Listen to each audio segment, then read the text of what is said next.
You guys have been asking me what do I think the best markets are, but I wanted to share a couple of things with you because in order for me to tell you the best markets, I want to go over a couple of things about market cycles, especially with real estate, multifamily real estate to be specific.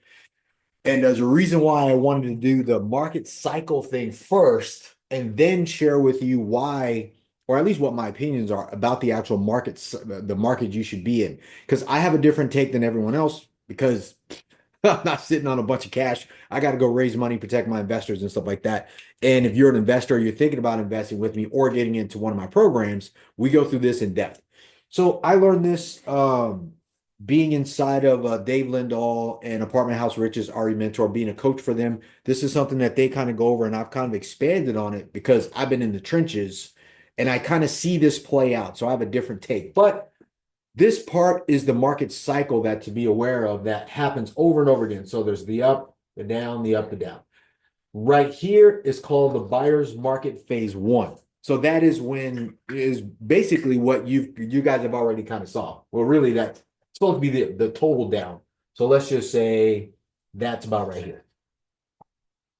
So you guys have seen that. That's the buyer's market phase one. That's when rents are down, the price per unit is down, everyone's running scared, the markets are not doing well. But that's typically when a lot of people think, okay, now's the best time to buy real estate or invest in multifamily real estate because they're like, okay, this is the time. The problem with the buyer's market phase one is you don't know whether that's the bottom, which is why I kind of put it right here. Because, and we've all just seen that because the last 2 years, we saw rates go up, which, and I'll go over that. But as they were, and the rates never came down, but pricing for multifamily came down. In some markets, the rental markets came down. There was concessions. There was a lot of people that had a lot of vacant units, so they lowered their rent to get people in them. That's what causes a buyer's market in any market cycle for real estate is concerned. So that's there. So then you also have this dip right here. Everyone talks about in stocks, you want to buy in the dip. The problem with the dip is you don't know how deep that dip's going to go. Like a lot of people bought Bitcoin when it was up, it was like 100 and whatever, 106,000. Now it's at 88. So what I wanted to share with you guys right now, though, is if you look at what right in this part, this is right here is kind of where we are. This is outside of the dip. I don't think rents are going to go any lower than they have because there's a lot of product coming to market, but that is what's considered the buyer's market phase two. So in the buyer's market phase two, you're already coming out of the dip. People's units are now rented, and if they gave people a discount for rent, which is called a concession, it's burning off. They're moving into year one and year two. So they've been able to raise rents a little bit and stabilize it. This is where you want to buy. There's a strategy inside of each one. So if you're going to buy in a buyer's market phase one, you want to use seller financing to get a deal, or you want to raise money from investors and have you want to minimize your promises on the returns. Kind of like we did with Bell Capital. We're like, hey, we're going to take away, I did this ahead of time, but we're going to take away the pref return. You see a lot of syndicators right now that can't pay their investors. This has been an ongoing conversation in a lot of rooms. I'm in a training right now I'm listening to, and there was an investor that stood up that said, I haven't been paid in 2 years with the promise to pay. That's a problem because really that investor got in up here, which we'll go through. But the buyer's market phase two, this is where the bottoms already happened. You start seeing the big guys move like Blackstone bought a huge portfolio of multifamily properties because they're like, hey, we're buying right now, and they're usually the mover, right? So you want to watch the money. What does the money do? So right now is the time to start buying stuff. The thing about your buyer's market phase two is it's slow. In multifamily real estate, it takes anywhere from 3, 5, 7 to 10 years to move out of a cycle. This cycle is moving pretty quickly because it was inflated based on regulation. So if you're going to buy a property, a multifamily property or subject to property, creative financing, which is how you should probably do it right now if you're doing small multifamilies, is you're going to move into a buyer's phase two acquisition. So you're going to be looking for the seller to carry something if they can, full-blown creative financing, or you're going to raise money and you're going to try to buy the whole property with no debt because the debt's unfriendly right now, but you're buying it at a discount, right? Because those are your choices. So this is really what people think they're waiting for real estate, but you got to learn how to buy in every cycle. Unfortunately, to buy in every cycle without education, like me, I had to buy in every cycle and get hammered through every cycle to come out of the other side and go, oh, that's what I did last 10 years. I got to fix that. So here is where most people get in the game. This is called the seller's market phase one. Now, in this situation, like we said, the buyer's market phase one, market's coming down. kind of there's some doom and gloom. It's typically based on the financing. Harder to get debt, interest rates are a little bit high, cost of money costs a little bit more. There's not a lot of properties on the market, or there's a bunch of properties on the market, nobody wants to buy it. Then the inventory starts to get bought a little bit. Things start to move, but people are a little nervous. This is the part we see in the market now. This is the uncertainty. Buyer's market phase two, moving into seller's market phase one. Everyone knows what this is, seller's market phase one, because that's when developers step in. Right now, developers can't buy. This gap right here, buyer's market phase two and the seller's market phase one, they really can't buy anything.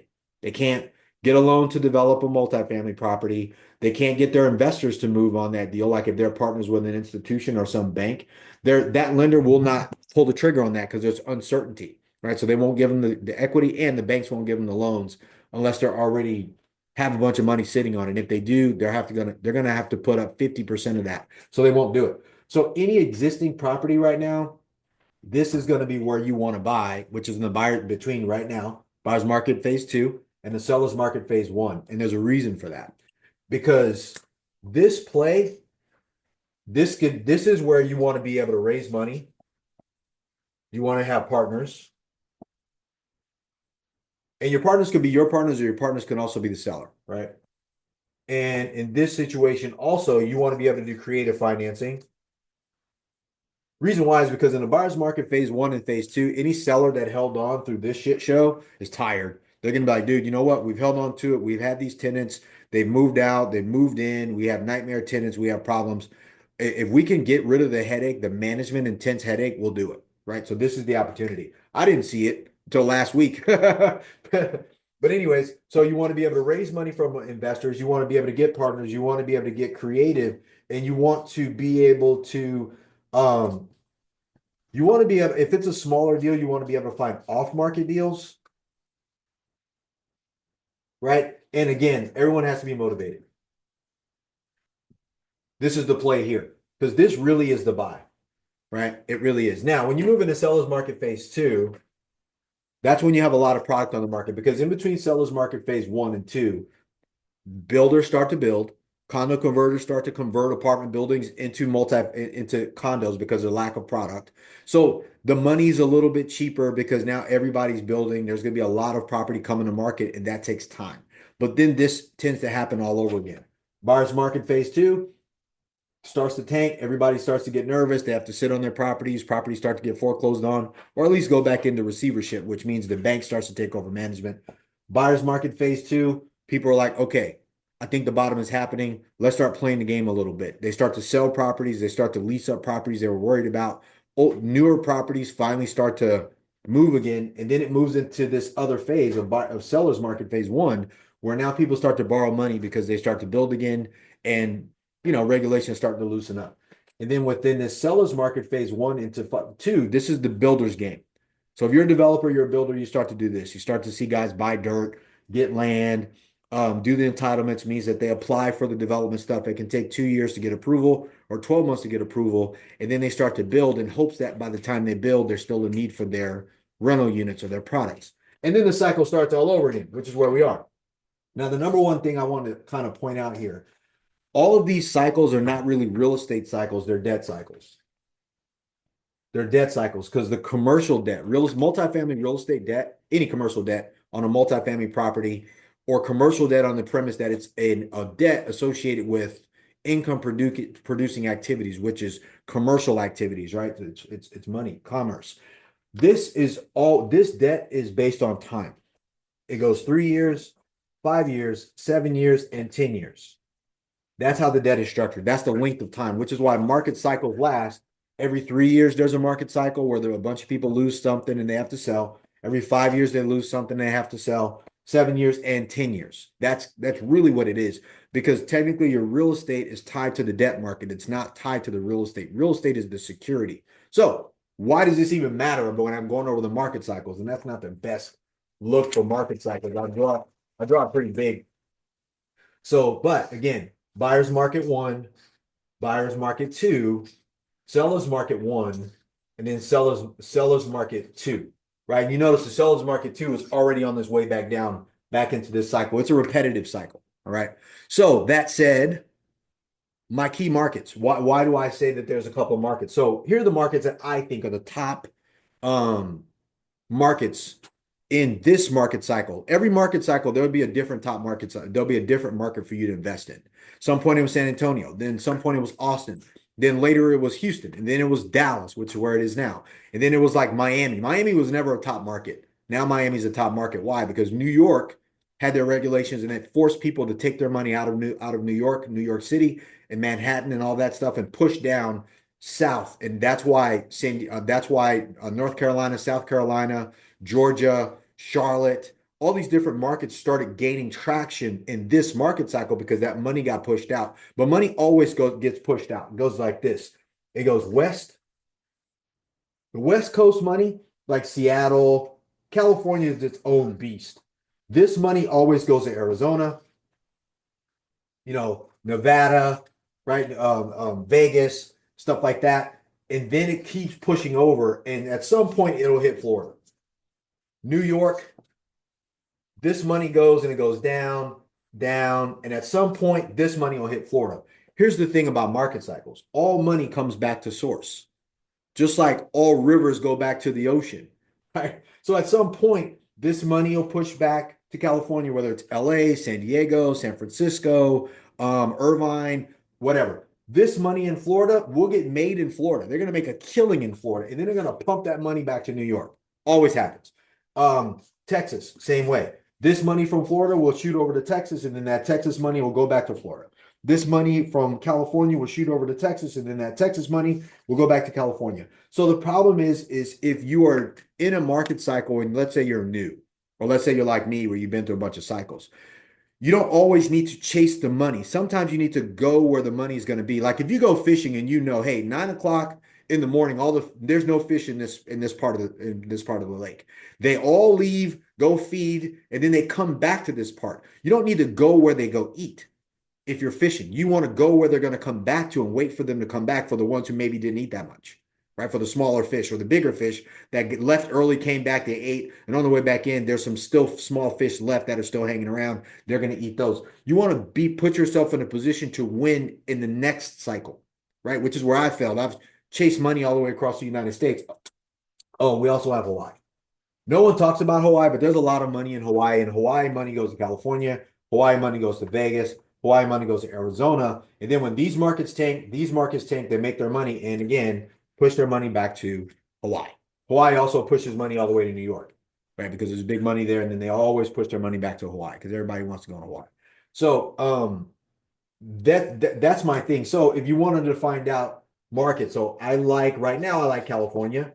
I like Hawaii. Those are my top markets because I'm a West Coast guy, right? I do like Arizona, but I don't like every part of Arizona. I like Phoenix, Arizona, and I like Scottsdale, Arizona. Those are good places. There is a thing that one of my mentors, Scott Shields, says. He's like, hey, serve the masses, live with the classes. So if you're going to go to Arizona or Hawaii or California, you want to work on nice assets, but you also want to remember you're not looking for luxury, you're looking for nice. Let's say A-class assets don't need to be luxury. They do need to be A-class, meaning the age of the asset should be newer. These are places I like. I like Texas. I like Austin, Texas, and I like Dallas. I personally don't like Houston because I get lost in Houston. Every time I drive to Houston, I get lost.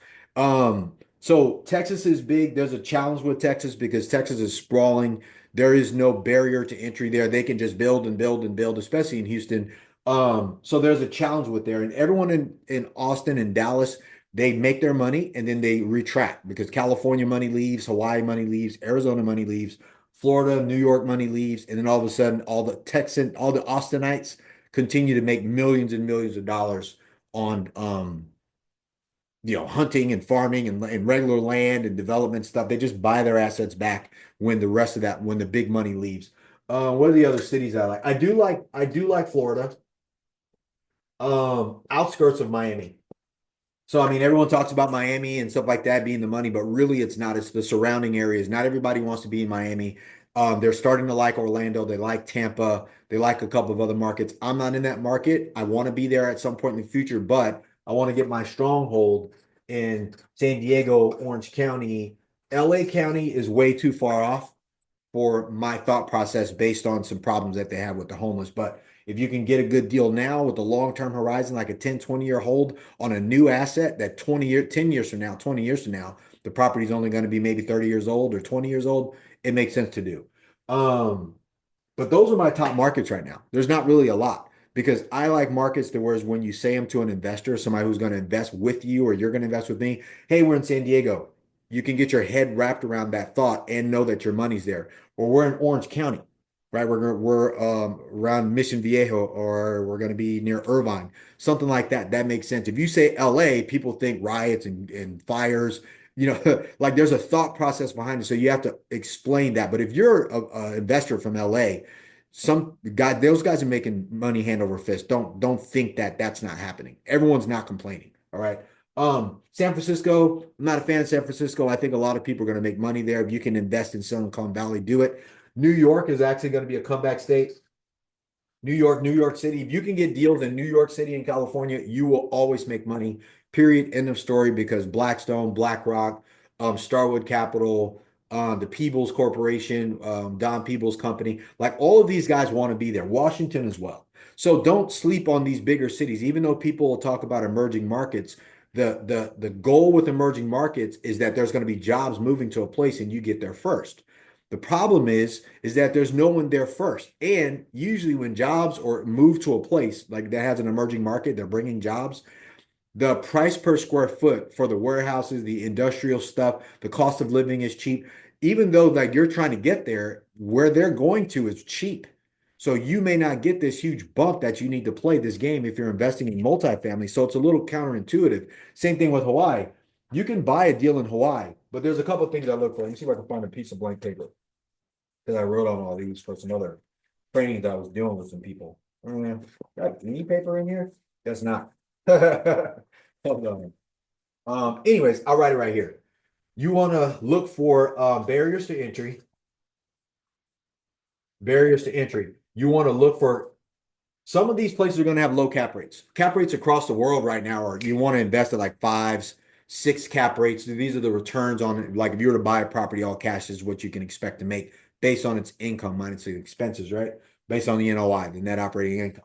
But you also there needs to be barrier to entry, right? Like San Diego, ocean on one side, mountain on the other side, all the properties are in the middle. Hawaii, ocean on one side, all the real estate's in the middle. Arizona, mountains on one side, real estate on the middle of those things. New York, ocean on one side, real estate in the middle. You can't get out, you can't get in, and a ton of regulations. There's barriers to entry. Some of your barriers to entries are going to be the cost of the real estate. If there's minimal real estate and you can't get any, that makes the value go up. And now you have to put down more money to buy it. And there's minimal properties because of supply and demand. No one wants to sell because sell to you and then buy what? So they can't. So that's another thing. So barriers to entry to insure, there's a bunch of those. The cap rate of the property, meaning like that's a capitalization rate, the return rate of those properties for minimal supply. And here's the other one that has now become a thing, the cost of capital. How much does it cost to get the financing? And how much does it cost to get your investors? So let's say you needed to get an investor and you were going to give them, like us, let's say a 5% return. That's our target, 5% return a year on their money. If the deal doesn't warrant 5% return on the money at any point, let's say you have to buy it, you buy it at a 4, you raise the rent in year 1, it gets to 5, you raise the rent in year 2, it gets to 5.5 to 6, whatever. And if you have to pay your investors that, and also the cost of your debt, like right now, the cost of commercial financing is somewhere around 5.75 to 6%, depending on the deal you're looking at. It's not friendly, right? If that combined blended rate, because you have to look at all of it, that is your total cost of capital, your debt for the loan for the property. And if you have investors, you got to pay them because they're not debt, they're partners, but you owe them money. If that combined cost of capital is outside of what the property can produce, that is a high barrier to entry to play in. So you have to look at all these things, but this is a good thing. Now you just have to have a better conversation with your investors, and you have to find a better deal based on, oh, I drew right here, based on where you are in the cycle of buying. If you're going to buy in between buyer's market phase 2 and a seller's market phase 1, now is the time. Look for properties that have a high barrier to entry. There's a baseline cap that everybody has to play with. Right now, it's neutral. the cost of your money to borrow from the bank is about 5-6%, and so is the cap rate of that property. Nobody's budging right now. They're still in that. And if your cost of capital for your investors can be negotiated the right way, you may be able to get a great deal at all cash. Like I said, that's what you should be doing here. Buy all cash, raise all the money, or you can less debt and you can raise the money from your investors and get a great deal because you can buy at a discount in these top markets that most people would normally have to stay away from. That is happening right now. I know this is confusing a little bit for some people. Hopefully it's not. I think I went through something on this page. Yeah. So, but again, if you take a look at what I talked about with the market cycle, what are the best markets to be in right now? And this is the key point. If you focus on the cycle of the market that you're in, because each market is going through a different phase of this, right? So where are you at in the buyer's market phase 1, 2, or seller's market phase 1 and 2? Then the debt market right now is not that friendly. Like I said, it's all based on what's happening. The cost to borrow money from the bank to buy these deals, because most apartment buildings have that. And then it's like in this situation, can you raise money? Can you get partners? Can you be creative? Can you find an off-market motivated seller for, let's say, a 10, 20 unit, 40 unit deal that you can negotiate because they're like, look, our debt is 5 years, we fixed it up, we're ready to go, and we got to get rid of it. Or our debt's 7 years. We've had this property for a while and it doesn't make sense to refinance it. If we can sell it, we've already made our money. Let's just move on. And we'll be creative in something. We'll figure it out, right? This is going to be the play. And like I said, in my main markets, you want to go over those again? California, Hawaii, Arizona, New York is going to be coming. In all the cities here, like I said, San Diego, Orange County, LA County a little later. San Francisco, I'm not really into that one as it relates to a city. Texas, I like Austin and I like Dallas. I've never been a Houston fan. Just I don't understand the Houston market. Every time I look, I'm like, dude, it's too big, it's too confusing, too close to Louisiana, which means there's oil refineries, storms, all the stuff I don't want to deal with. Houston always floods. Their irrigation system down there, the highways are always flooded. That's a problem. And then last but not least, Florida. Everybody loves Florida right now, but be aware of Florida because in any market cycle, right now it's doing good.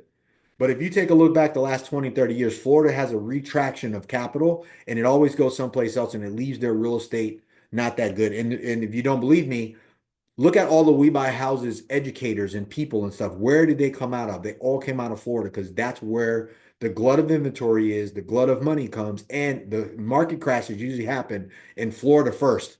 And then all of a sudden, everyone, because they have to take their people buy property in Florida, it's cheap, and then they have to pull their money out and go back to where they came from and get back to work. They didn't make their money in Florida. They made their money in these cities, and then they went to Florida, they went to Texas, they went to Arizona because Arizona's cheap, or they went to Vegas. Like all of that matters. I think I wrote it down here too. So this is my top markets to look at, but I also wanted to show you guys this is the market cycles to be aware of as you're playing this game. But they're only going to go back to these cities if you're in the United States and you're a multifamily investor. This is the thing that I take a look at whenever I'm looking at a deal, why I look at it, which is why I kind of pick certain markets and I stay there because I understand the cycles of those markets and I understand the flow of capital and money. And once you understand that money always goes back to source, like in my fishing, thing, fish will leave to go eat, but they'll come back to go sleep. And you need to go fish where they sleep. You don't fish where they eat all the time. You can do that, but there's going to be a crowded pond out there, and you may not even be able to get your line in the water because there's so many people out there. And while they're catching, that's great, they're catching, but the ones they don't catch have to go back to source. And if you're waiting for them when they get there, you can win. That's my weird way of doing stuff. That's just how I think. Sometimes it's a little counterintuitive, but it's allowed me to continue to win and stay in this game for a long time. The only time I don't win is when I don't follow my own rules or I get excited. I'm like, I'm going to try something different. I try something different. I get hammered. It works for everybody else. Doesn't work for me. So for you guys that want to work with me, go to bell-capital.com. I'm here for you. Bell-capital.com. You can invest with us. That's only Bell Capital. If you want to learn from us, you want to be a part of our network where we have our interactive deal room where we're doing deals together, raising money, partnering with each other. I'm helping you guys structure creative financing, going over this in depth. This is the multifamily stuff.